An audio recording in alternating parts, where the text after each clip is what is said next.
ಮತ್ತು ಮರುಪಾವತಿ ಮತ್ತು ರದ್ದುಪಡಿಸೋದು ಇದಿಷ್ಟು ನಡುವೆ ಏನಾಗುತ್ತೆ ಅಂದರೆ ಮೊದಲ ಸುತ್ತಿನ ನಂತರ ಅಥವಾ ಎರಡನೇ ಸುತ್ತಿಗೆ ಮೊದಲು ಸೀಟ್ ಏನಾದರೂ ಅದನ್ನು ರದ್ದುಪಡಿಸ್ತಾರೆ ಅಂತ ಇಟ್ಕೊಳ್ಳೋಣ. ಆ ಟೈಮಲ್ಲಿ ಶುಲ್ಕ ಮರುಪಾವತಿದ ಒಂದು ಹಾಗೂ ಕಡಿತದ ಏನಾದರೂ ನಿಯಮ ಏನಾದರೂ ಇರುತ್ತಾ? ಇಲ್ಲ, ಫಸ್ಟ್ ರೌಂಡ್ ಅಥವಾ ಸೆಕೆಂಡ್ ರೌಂಡ್ ಮುನ್ನ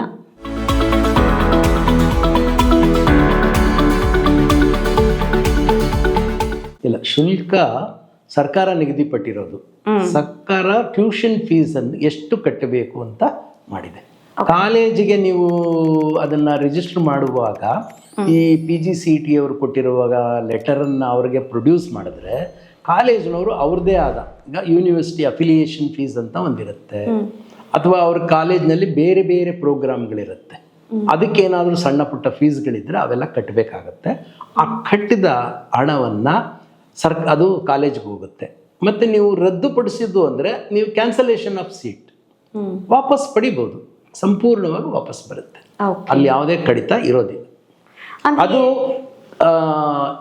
ಎಷ್ಟು ದಿನದೊಳಗೆ ನೀವು ರದ್ದುಪಡಿಸ್ತೀರಾ?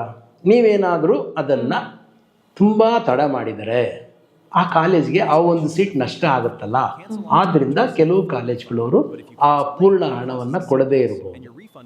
ಅದು ಕಾಲೇಜಿನ ಪಾಲಿಸಿ. ಯಾಕಂದರೆ ಅವ್ರಿಗೂ ನಷ್ಟ ಆಗಬಾರ್ದಲ್ಲ, ಅವರು ನಡೆಸಬೇಕಲ್ಲ. ಆ ಕಾರಣದಿಂದ ರದ್ದುಪಡಿಸೋದು ಅಂದರೆ ಬೇರೆ ಮಕ್ಕಳು ಬಂದು ಸೇರ್ಕೊಳ್ಳೋ ಅವಕಾಶ ಇರೋವರೆಗೂ ನೀವು ರದ್ದುಪಡಿಸ್ಬೋದು. ಬೇರೆ ಎಲ್ಲ ಲಾಸ್ಟ್ ಡೇಟ್ ಆದಮೇಲೆ ಎಲ್ಲವೂ ಮುಗಿದೋದ್ಮೇಲೆ ನೀವು ರದ್ದುಪಡಿಸಿದ್ರೆ ಪ್ರಯೋಜನ ಇರೋದಿಲ್ಲ. ಅಂದರೆ ಬೇರೆಯವರಿಗೆ ಸಿಗುವ ಅವಕಾಶವನ್ನೂ ನೀವು ತಡೆದಿರ್ತೀರ, ನೀವು ಅಲ್ಲಿ ಓದೋದಿಲ್ಲ ಅಂದರೆ ಆ ಹಣ ವಾಪಸ್ ಪಡೆಯೋದಕ್ಕೆ ನೀವು ಸ್ವಲ್ಪ ದೊಡ್ಡ ಪ್ರಯತ್ನನೇ ಮಾಡಬೇಕಾಗುತ್ತೆ.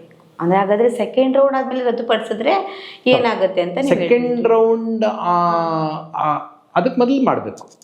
ನೀವು ಸೆಕೆಂಡ್ ರೌಂಡ್ ಹೋಗ್ಬೇಕಾದ್ರೆ ಮೊದಲನೇ ರೌಂಡ್ ಕ್ಯಾನ್ಸಲೇಷನ್ ಮಾಡಿದ್ರೆ ಮಾತ್ರ ಹೋಗೋಕೆ ಸಾಧ್ಯ, ಇಲ್ದಿದ್ರೆ ಹೋಗೋದಕ್ಕೆ ಆಗಲ್ಲ.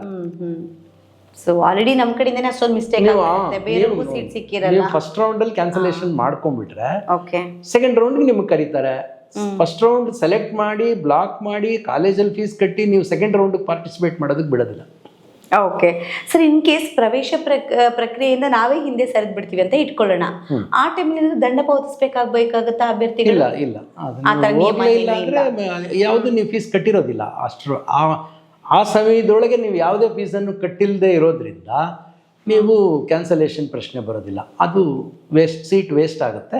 ಕೌನ್ಸಿಲಿಂಗ್ನವರು ಅದು ಬೇರೆಯವ್ರಿಗೆ ಅಲಾಟ್ ಮಾಡ್ತಾರೆ. ಇನ್ ಕೇಸ್ ಸೀಟನ್ನು ನಾವು ರದ್ದುಪಡಿಸ್ಕೊಳ್ಬೇಕು ಅಂತ ಅಂದಾಗ ಯಾವ್ದಾದ್ರು ಒರಿಜಿನಲ್ ಡಾಕ್ಯುಮೆಂಟ್ಸ್ಗಳನ್ನ ನಾವೇನಾದ್ರು ಸಬ್ಮಿಟ್ ಮಾಡಬೇಕಾಗುತ್ತಾ? ಒರಿಜಿನಲ್ ಡಾಕ್ಯುಮೆಂಟ್ಸು PGCET ಸೆಲ್ ಅಂದರೆ KE ಅನ್ನೋರು ತಗೊಳ್ಳೋದಿಲ್ಲ, ಅವ್ರು ವೆರಿಫಿಕೇಶನ್ ಮಾತ್ರ ಮಾಡ್ತಾರೆ. ಅದನ್ನು ಮಾಡಿ ಕಾಲೇಜ್ನವರು ಒರಿಜಿನಲ್ ಸರ್ಟಿಫಿಕೇಟ್ ತಗೊಳ್ಳೋದು. ಯಾಕೆಂದರೆ ಅದು ಅಪ್ರೂವಲ್ ಫೈನಲಿ ಆಗೋದು ಯೂನಿವರ್ಸಿಟಿನಲ್ಲಿ. ಯೂನಿವರ್ಸಿಟಿ ಅಪ್ರೂವಲ್ ಮಾಡೋದಕ್ಕೋಸ್ಕರ ಕಾಲೇಜಿನವ್ರು ಪಡೆದುಕೊಳ್ತಾರೆ. ಅಂದರೆ ಅಲಾಟ್ಮೆಂಟ್ ಲೆಟರ್ ತೊಗೊಂಡು ಒರಿಜಿನಲ್ ಡಾಕ್ಯುಮೆಂಟ್ಸ್ ಎಲ್ಲನೂ ನೀವು ಕಾಲೇಜಿಗೆ ಕೊಟ್ಟರೆ ಕಾಲೇಜವರು ಅದನ್ನು ಯೂನಿವರ್ಸಿಟಿಗೆ ಕೊಟ್ಟು ಅಪ್ರೂವಲ್ ಕಳಿಸ್ತಾರೆ. ಆದ್ದರಿಂದ ಒರಿಜಿನಲ್ ಡಾಕ್ಯುಮೆಂಟ್ಸು ಸೆಲ್ನಲ್ಲಿ ಅಂದರೆ KEA ಕೌನ್ಸಿಲಿಂಗ್ ಸೆಲ್ನಲ್ಲಿ ನೀವು ಕೊಡುವ ಪ್ರಶ್ನೆ ಬರೋದಿಲ್ಲ. ವೆರಿಫಿಕೇಷನ್ಗೆ ಕೇವಲ ತೋರಿಸಬೇಕು ಅಷ್ಟು ಮಾತ್ರ.